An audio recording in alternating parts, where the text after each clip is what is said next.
भारत के एक छोटे से गांव में एक पुरानी सुनसान हवेली थी, जिसे लोग भूतों वाली हवेली कहते थे। हवेली के चारों ओर घना जंगल था और गांव वालों का कहना था कि वहां सूरज ढलने के बाद कोई जाने की हिम्मत नहीं करता। इस हवेली से जुड़ी एक भयानक कहानी थी, जिसे सुनकर रूह कांप जाती थी। एक बार गांव में एक युवक राघव अपनी पढ़ाई पूरी करके लौटता है। वह पढ़ा लिखा था और भूत प्रेत जैसी बातों पर विश्वास नहीं करता था।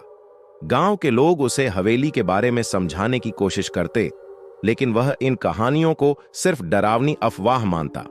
राघव को एक दिन चुनौती मिली। उसके दोस्तों ने कहा, अगर तू इतना ही निडर है तो उस हवेली में रात बिताकर दिखा। राघव ने यह चुनौती स्वीकार कर ली। शाम के समय राघव अपने साथ एक लालटेन, एक दर्पण और खाने पीने का सामान लेकर हवेली की ओर निकल पड़ा। हवेली के पास पहुंचकर उसने देखा कि उसकी दीवारें टूट चुकी थीं और जगह जगह झाड़ झंखाड़ उग आए थे। दरवाजा खुद ब खुद चरमराते हुए खुल गया, जैसे वह उसका स्वागत कर रहा हो। हवेली के अंदर घुसते ही राघव को एक अजीब सा ठंडा झोंका महसूस हुआ। अंदर अंधेरा और सन्नाटा था। उसने अपनी लालटेन जलाकर चारों ओर देखा। हवेली के बड़े बड़े कमरे खाली थे, लेकिन हर कोने में एक अजीब सी गंध थी, जैसे कोई चीज सड़ रही हो। राघव ने हवेली के सबसे बड़े कमरे में अपना बिस्तर लगाया और आराम से बैठ गया। आधी रात तक सब कुछ सामान्य था, लेकिन जैसे ही घड़ी 12 बजाने लगी, हवेली में अजीब अजीब आवाजें आने लगीं। पहले उसने किसी के हंसने की हल्की आवाज सुनी। यह आवाज दूर से आ रही थी, लेकिन धीरे धीरे पास आने लगी। राघव ने लालटेन उठाकर देखा, लेकिन कुछ भी नहीं था। तभी उसे दीवार पर एक छाया दिखी। वह छाया किसी इंसान की थी, लेकिन जब उसने पलट कर देखा तो वहां कोई नहीं था। राघव का दिल अब थोड़ा घबराने लगा, लेकिन उसने खुद को संभाला। उसने सोचा कि यह सब उसका भ्रम है। तभी अचानक दरवाजा जोर से बंद हो गया। उसने कोशिश की, लेकिन दरवाजा नहीं खुला। राघव ने जैसे ही अपने बिस्तर पर बैठने की कोशिश की, एक लड़की की परछाई उसके सामने प्रकट हुई। वह सफेद साड़ी में थी।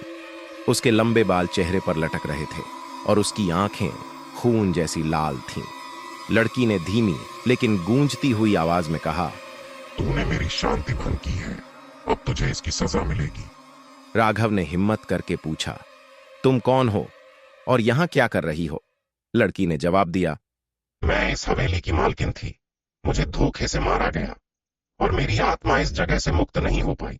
जो भी यहाँ आता है, उसे मेरे जैसे दर्द का एहसास करना पड़ता है। राघव ने डर को काबू में रखते हुए पूछा, मैं तुम्हारी मदद कैसे कर सकता हूं? लड़की ने उसे हवेली के तहखाने में जाने को कहा। राघव ने अपनी लालटेन उठाई और तहखाने की ओर बढ़ा। वहां उसने देखा कि एक लकड़ी का पुराना बक्सा रखा था। बक्से के अंदर लड़की के खून से सने गहने और एक पत्र था। उस पत्र में लिखा था कि हवेली के मालिक ने लालच में आकर उसे मार डाला था। राघव ने लड़की से पूछा, अब मैं क्या करूं?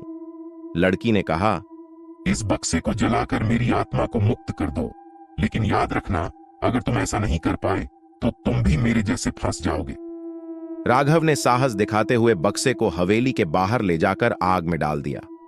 जैसे ही बक्सा जलने लगा, लड़की की आत्मा ने एक जोरदार चीख मारी और हवेली हिलने लगी। कुछ ही मिनटों में हवेली शांत हो गई।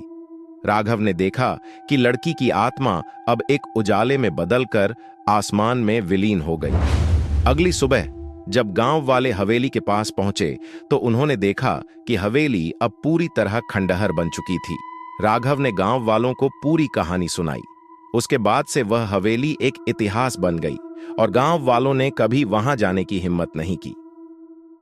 ऐसी और मजेदार कहानियां सुनने के लिए सब्सक्राइब करें